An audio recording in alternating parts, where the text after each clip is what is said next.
This bluish liquid is one of the most expensive resources in the world. No, it's not the blue milk from Star Wars. It's actually blood from a horseshoe crab. And the stuff this blood makes costs $60,000 a gallon. So why is it so expensive? And who's buying horseshoe crab blood? The blue color comes from copper in the blood. But that's not its most interesting feature. The blood contains a special clotting agent. It's used to make a concoction called limulus amoebocyte lysate, or LAL. Before LAL, scientists had no easy way of knowing whether a vaccine or medical tool was contaminated with bacteria, like E. coli or Salmonella.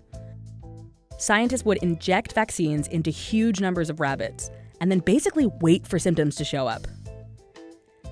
But when LAL was approved for use in 1970, it changed everything. Drop a minuscule amount of it onto a medical device or vaccine, and the LAL will encase any gram-negative bacteria in a jelly cocoon.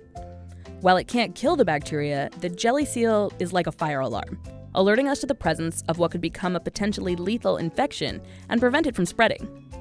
Each year, the medical industry catches around 600,000 horseshoe crabs. The crabs are drained of 30% of their blood, and up to 30% of the crabs don't live through the process.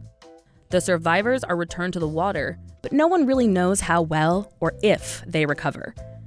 In 2016, the International Union for the Conservation of Nature bumped the American horseshoe crab up to vulnerable on its red list, one step below endangered. And the US population could keep falling by as much as 30% over the next 40 years. LAL labs claim that the returned crabs eventually recover, but new evidence suggests that's not always the case. Wynne Watson is trying to figure out what happens to the crabs when they're put back in the sea. So the most immediate negative effect is mortality.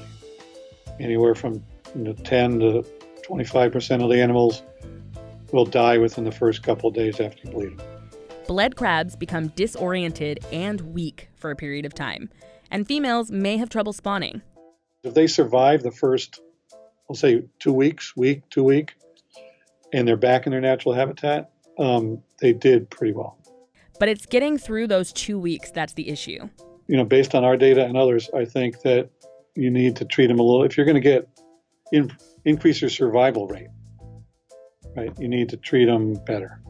Scientists are trying to find a synthetic alternative to help reduce the strain on the horseshoe crab population.